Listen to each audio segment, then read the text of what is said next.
कल जो था वो कौन सा सेंटेंस था? Interrogative sentence. उससे पहले टेंस कौन सा था? Present indefinite.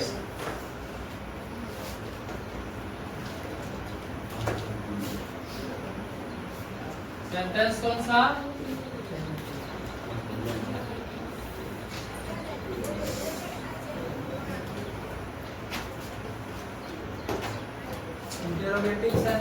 इंटेरोगेटिव सेंटेंस का जो स्ट्रक्चर है वो है पहले डू या डज।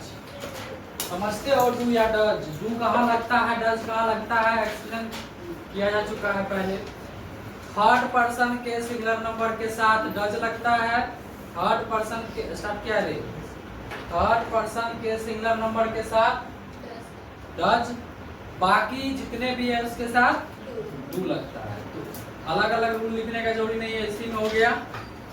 इसके बाद तुमको सब्जेक्ट लिखना है। क्या लिखना है? सब्जेक्ट लिखने के बाद वर्ब का मूल रूप, जो वर्ब का पहला रूप होता है वो लिखना है, फिर ऑब्जेक्ट लिखना है, फिर कॉम्प्लीमेंट लिखना है और लास्ट में इंटेरोगेटिव मार्क लगाना जरूरी है। ये है इंटेरोगेटिव सेंटेंस का स्ट्रक्चर, ठीक, जो कि कल ही बता दिया गया है। जैसे में है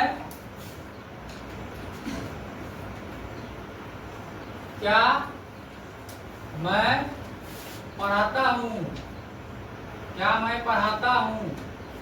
कुछ स्टूडेंट इसको बोलेगा पढ़ाता, पढ़ाता हूँ, पढ़ाता होता है, क्या होता है? कहा कि यहाँ पे ढ नहीं होता है, ढोलक वाला ढ नहीं ना होता है, यहाँ पे अड़ होता है। मैं पढ़ाता हूँ, जैसे हम लोग बोलते हैं अपने भाषा में वही होता है। तो क्या मैं पढ़ाता हूँ, यहाँ पे क्वेश्चन मार्क, तो यहाँ पे मैं है, सब्जेक्ट को देखना है। सब्जेक्ट क्या है? मैं। आई के साथ क्या लगता है? डू। डू आई टीच, ऐसे बनता है, ठीक है। इसके बाद क्या राम किताब पढ़ता है।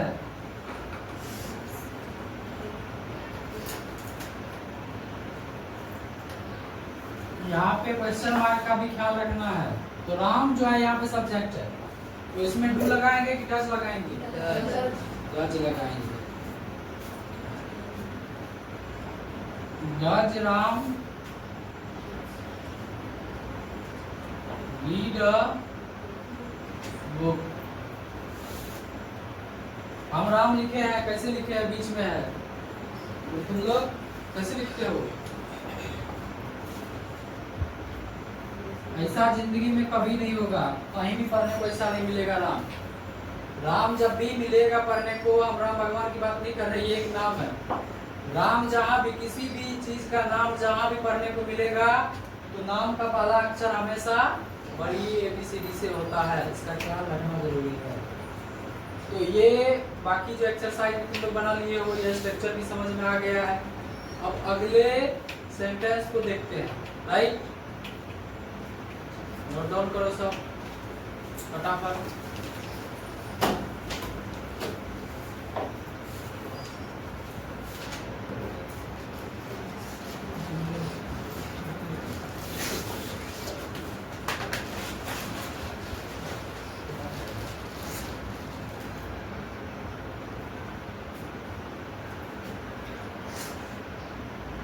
इतना देर वीडियो बनता है, तुम लोग कोशिश करो कि ज्यादा नॉइस ना आए, ठीक है। चलो अब बताओ तो इंटेरोगेटिव का स्पेलिंग INTERROGATIVE,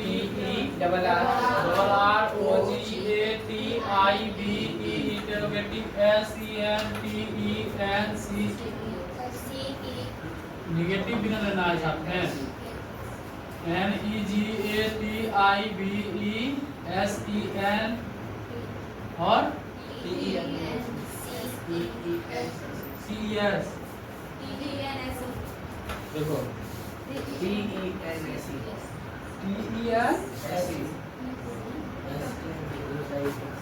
TENS होता है रे, ठीक है। अब देखो इसका जो स्ट्रक्चर होता है पहले डू या डज, पहले डू या कभी ऐसा मन नहीं होता कि दोनों लगाते हैं, हाँ दोनों नहीं लगाना एक साथ। इसके बाद सब्जेक्ट को लिखना है, तब नोट लिखना है, तब जाके वर्ब का पहला रूप, तब ऑब्जेक्ट, तब कॉम्प्लीमेंट, तब लास्ट में क्वेश्चन मार्क। जैसे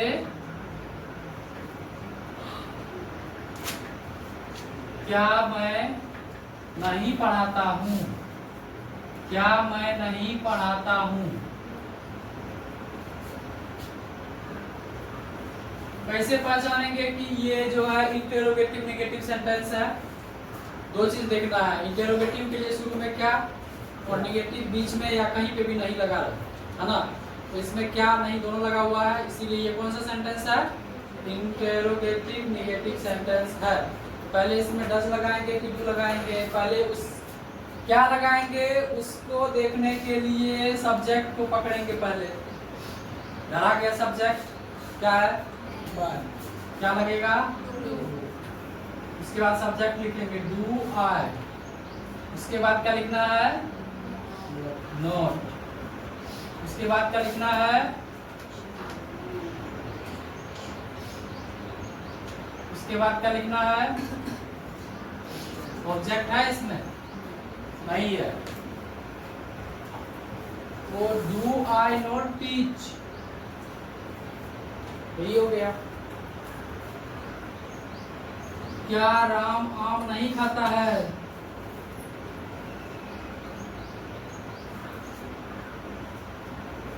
क्या राम आम नहीं खाता है? कैसे बनाओगे इसको? इसमें आप नहीं बोल रहे हैं, लोग बताओ कैसे, क्या लिखे शुरू में बताओ।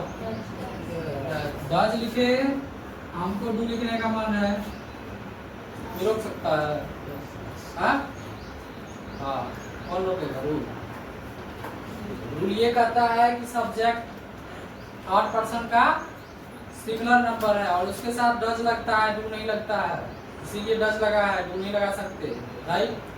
अब राम ऐसे लिखेंगे, सही है?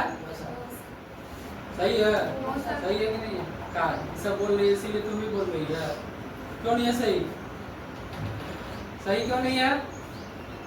क्योंकि नाम जो है वो कहीं पे भी लिखेंगे तो पहला अक्षर कैपिटल होना चाहिए। डज राम, उसके बाद क्या लिखेंगे? नॉट लिखेंगे, उसके बाद क्या लिखेंगे?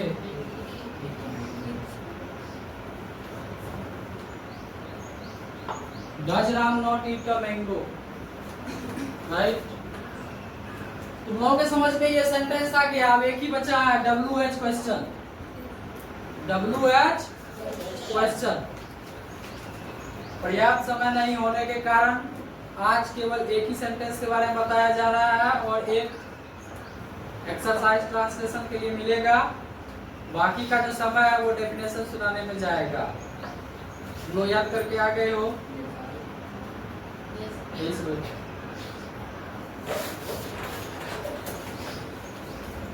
5 या 10 मिनट का हम समय देते हैं, तब तक हम लोग याद कर सकते हो फटाफट।